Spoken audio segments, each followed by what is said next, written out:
L'institutrice aperçut une petite fille pointer le bus du doigt. Sans hésiter, elle appela immédiatement la police.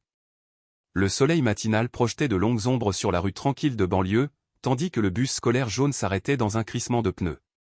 Les portes s'ouvrirent en sifflant et les enfants descendirent en riant et en bavardant.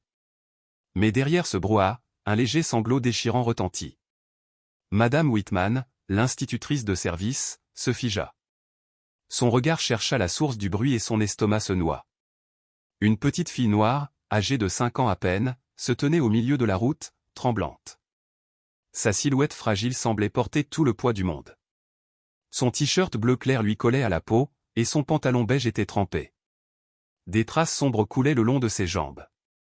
Ses tresses, autrefois soigneusement nouées, étaient en désordre, et son sac à dos pendait maladroitement sur une épaule. Des larmes ruisselaient sur ses joues tandis qu'elle pointait le bus d'un doigt tremblant. Le cœur de Madame Whitman se serra douloureusement. Elle courut vers elle et tomba à genoux. « Ma chérie, que s'est-il passé? Tu es blessée ?»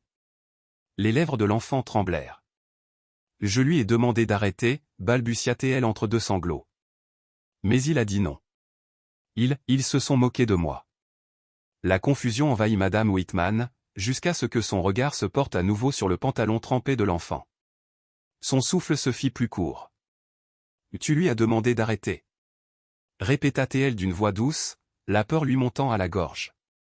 La fillette hocha vivement la tête.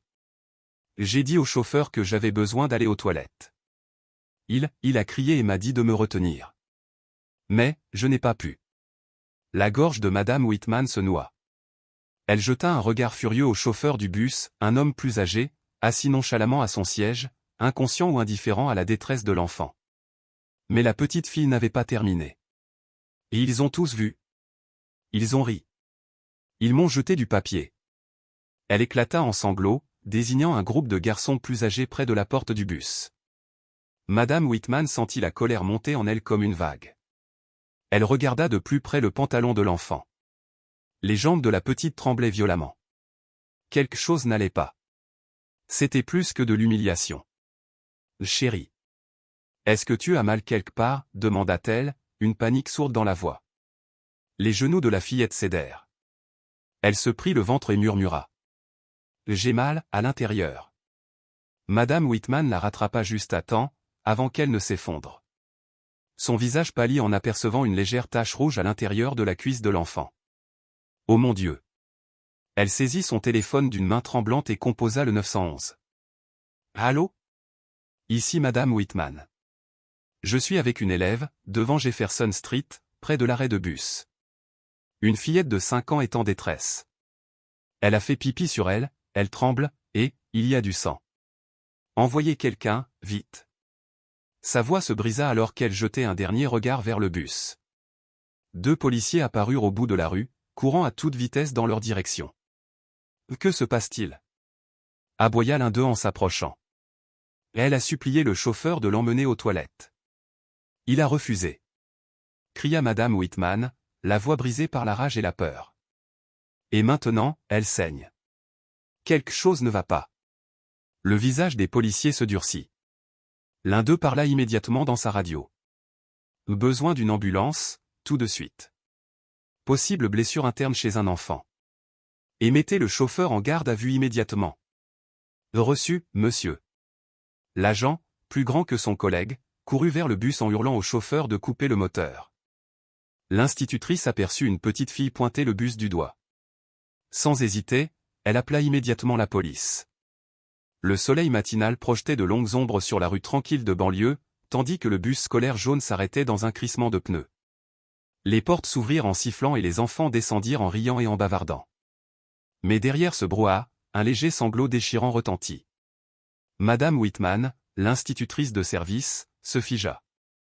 Son regard chercha la source du bruit et son estomac se noua. Une petite fille noire, âgée de 5 ans à peine, se tenait au milieu de la route, tremblante. Sa silhouette fragile semblait porter tout le poids du monde. Son t-shirt bleu clair lui collait à la peau, et son pantalon beige était trempé. Des traces sombres coulaient le long de ses jambes. Ses tresses, autrefois soigneusement nouées, étaient en désordre, et son sac à dos pendait maladroitement sur une épaule. Des larmes ruisselaient sur ses joues tandis qu'elle pointait le bus d'un doigt tremblant. Le cœur de Madame Whitman se serra douloureusement. Elle courut vers elle et tomba à genoux. « Ma chérie, que s'est-il passé? Tu es blessée ?» Les lèvres de l'enfant tremblèrent. « Je lui ai demandé d'arrêter, » balbutia-t-elle entre deux sanglots. Mais il a dit non. Ils se sont moqués de moi. La confusion envahit Madame Whitman, jusqu'à ce que son regard se porte à nouveau sur le pantalon trempé de l'enfant. Son souffle se fit plus court. « Tu lui as demandé d'arrêter. » répéta-t-elle d'une voix douce, la peur lui montant à la gorge. La fillette hocha vivement la tête. « J'ai dit au chauffeur que j'avais besoin d'aller aux toilettes. Il a crié et m'a dit de me retenir. Mais, je n'ai pas pu. » La gorge de Madame Whitman se noua. Elle jeta un regard furieux au chauffeur du bus, un homme plus âgé, assis nonchalamment à son siège, inconscient ou indifférent à la détresse de l'enfant. Mais la petite fille n'avait pas terminé. Et ils ont tous vu. Ils ont ri. Ils m'ont jeté du papier. Elle éclata en sanglots, désignant un groupe de garçons plus âgés près de la porte du bus. Madame Whitman sentit la colère monter en elle comme une vague. Elle regarda de plus près le pantalon de l'enfant. Les jambes de la petite tremblaient violemment. Quelque chose n'allait pas. C'était plus que de l'humiliation. « Chérie. Est-ce que tu as mal quelque part ?» demanda-t-elle, une panique sourde dans la voix. Les genoux de la fillette cédèrent. Elle se prit le ventre et murmura. « J'ai mal, à l'intérieur. » Madame Whitman la rattrapa juste à temps, avant qu'elle ne s'effondre. Son visage pâlit en apercevant une légère tache rouge à l'intérieur de la cuisse de l'enfant. « Oh mon Dieu !» Elle saisit son téléphone d'une main tremblante et composa le 911. « Allô ? Ici Madame Whitman. Je suis avec une élève, devant Jefferson Street, près de l'arrêt de bus. Une fillette de 5 ans est en détresse. Elle a fait pipi sur elle, elle tremble, et, il y a du sang.